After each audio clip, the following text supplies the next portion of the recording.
the networks are filled with stories today about Governor Christie's presidential ruminations, but those are just headlines.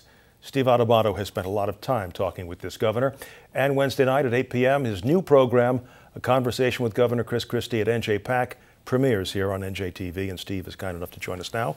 Welcome back to the program. Good to be here, Mike. You've talked to this governor a lot over the years.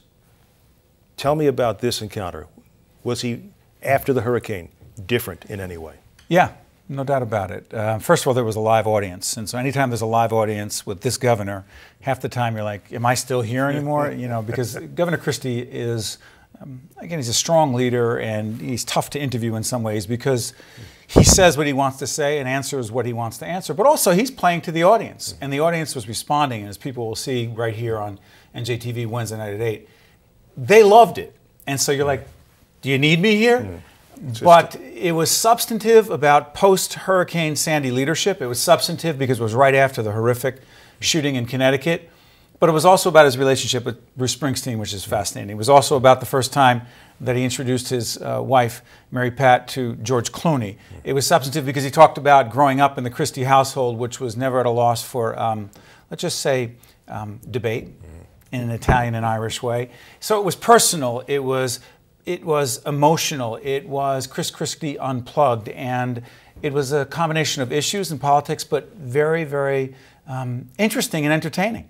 Does he, you know, he's the kind of guy, when you watch him and he gets challenged, it's like he's almost happy to welcome you. Well, I haven't always seen the happy part. No, but he likes to mix it up. Yeah. No. Yeah.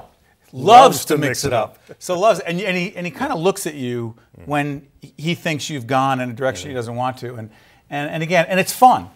It's fun because, well, a lot of politicians, they won't show you that. Christie shows you when he's angry. But with all this talk about the presidential stuff, I mean, it was, you watch the bottom of CNN today, the crawl of Christie's presidential ambitions. He'll be better prepared in 4 years than he was He believes that.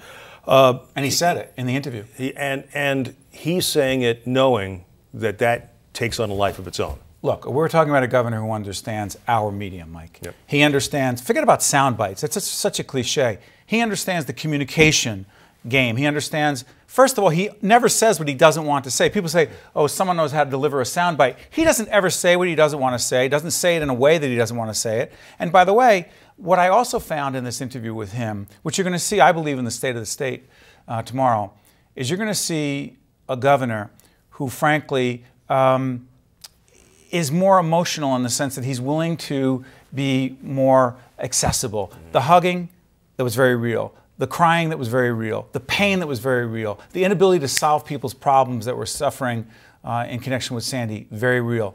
It's a different governor, no doubt about it. He's willing to open up and to show himself in a way that a lot of conventional politicians are not.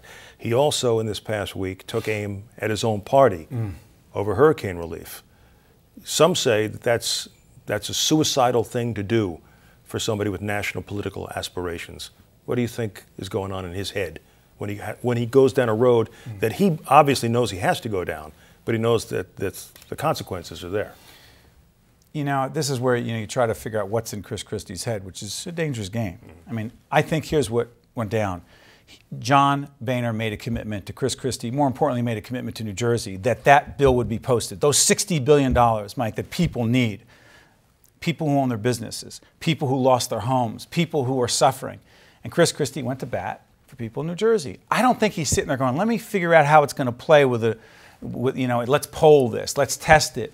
So he felt, only about 25 seconds left, he felt that he had trusted this guy, Boehner, to do something that he said he was going to do, and Boehner screwed him, shafted New Jersey, and he wasn't going to hold back by not saying it. And if people were upset about it, hey, look, he wasn't going to lose sleep about it. And that's not a YouTube moment. Frankly, that was Christie being Christie.